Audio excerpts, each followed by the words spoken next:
2021 की एसआई भर्ती को राजस्थान हाईकोर्ट ने 28 अगस्त 2025 को रद्द कर दिया था, जिस पर कई युवाओं समेत सांसद हनुमान बेनीवाल और किरोड़ी लाल मीणा ने खुशी जताई थी। लेकिन अब चयनित एसआई उम्मीदवारों की याचिका पर कोर्ट में पैरवी कर रहे वकील आरएन माथुर को बड़ी सफलता मिली है। कोर्ट ने फिलहाल एसआई भर्ती रद्द पर रोक लगा दी है। इस फैसले से चयनित उम्मीदवारों में खुशी की लहर दौड़ गई है। इस मामले को लेकर लगातार जमीन से उठाकर कोर्ट तक ले जाने वाले अभिभावक सत्येंद्र ने भी अपनी प्रतिक्रिया दी और सांसद किरोड़ी लाल मीणा व हनुमान बेनीवाल को एक बड़ा संदेश दिया। मैं 28 अगस्त को जो है 2021 एसआई भर्ती परीक्षा को रद्द कर दिया था। जहां एसआई भर्ती परीक्षा रद्द की गई थी, उसको लेकर कई युवाओं में उत्साह देखा जा रहा था, कई युवाओं में मायूसी भी देखी जा रही थी, जिसको लेकर आपने लगातार जद्दोजहद करी और पिटीशन दायर करी। आज उसी को रोक लगा दी गई। इसको लेकर आप क्या कहना चाहेंगे?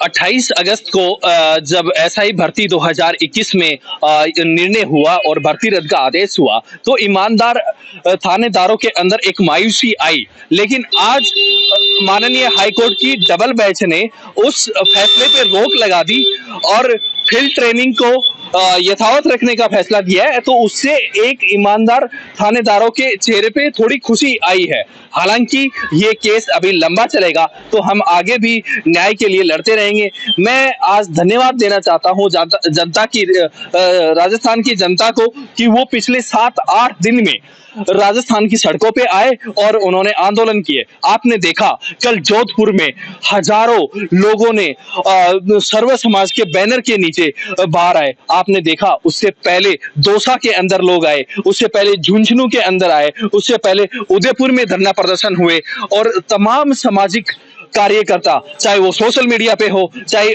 दूसरी जगह पे पोस्ट कर करके कह रहे हैं कि ईमानदार थानेदारों को न्याय मिलना चाहिए। और आज ईमानदार थानेदारों के पक्ष में माननीय हाई कोर्ट ने फैसला देकर के उसकी उम्मीद भी जगाई है।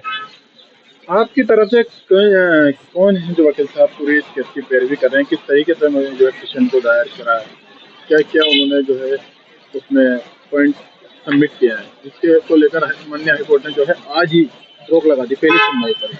हमारी तरफ से आरएन माथुर साहब हैं। आरएन माथुर साहब ने बताया कि कैसे 13 अगस्त 2024 को एसओजी का जो गोपनीय दस्तावेज था वो बाहर आया और उसी को जो याचिका करता है उन्होंने आधार बनाया। तो वो सब चीजें वकील साहब ने कोर्ट में बताया।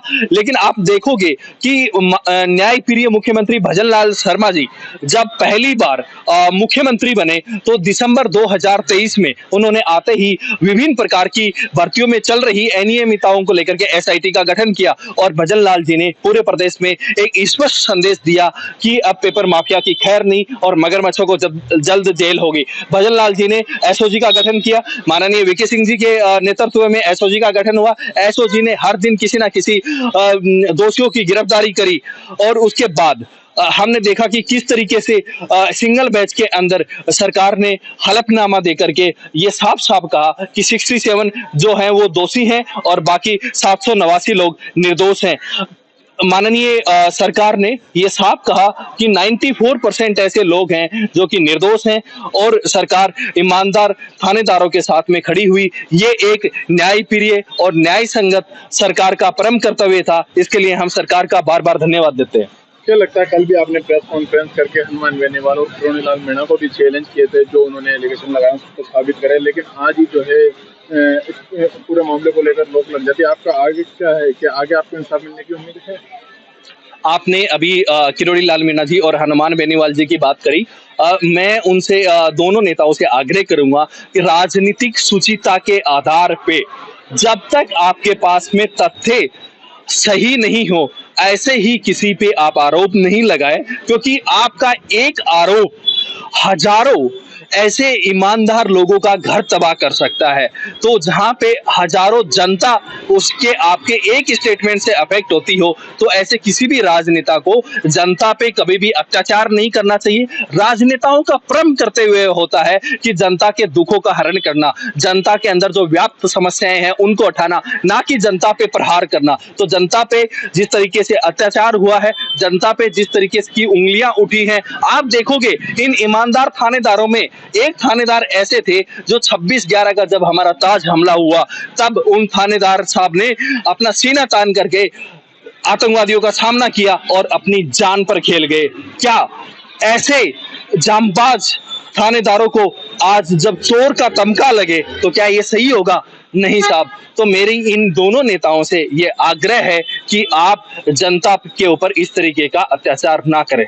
कहीं ना कहीं जिस तरीके के आरोप दोनों नेताओं की तरफ से लगाए गए और वीके सिंह द्वारा एसओजी जो पुलिस है उनकी तरफ से जो रिपोर्ट दायर की गई उसमें भी कहीं ना कहीं कमी पेशी रही होगी, जिसकी वजह से कोर्ट ने इसी पूरे मामले को लेकर रोक लगा दी गई है।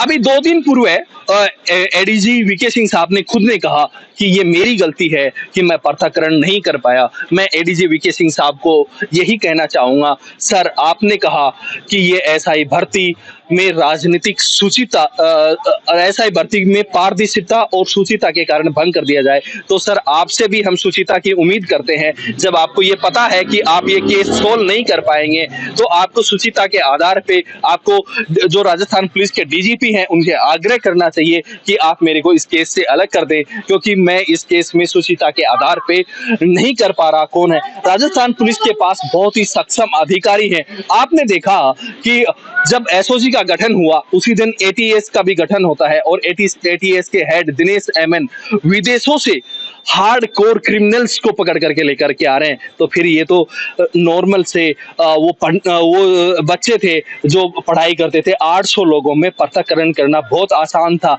आप अगर भर्तियों की बात करें, व्यापम घोटाला जो कि इतना बड़ा घोटाला था, फिर भी जांबाज पुलिस अधिकारियों ने उसका भी पृथक्करण कर दिया।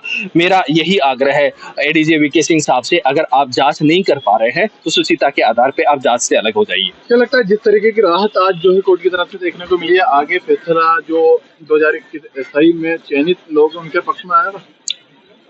सर हम हमेशा यही कहते हैं, इस भर्ती के अंदर जितने भी निर्दोष ईमानदार हैं उनके साथ में न्याय होना चाहिए और जितने भी दोषी हैं उनको कड़ी से कड़ी सजा मिलनी चाहिए, और यही न्याय का सिद्धांत भी है। और हम हमेशा फैक्ट्स के ऊपर अपनी बात रखते हैं, जो तथ्य है उनके ऊपर हम अड़िग हैं।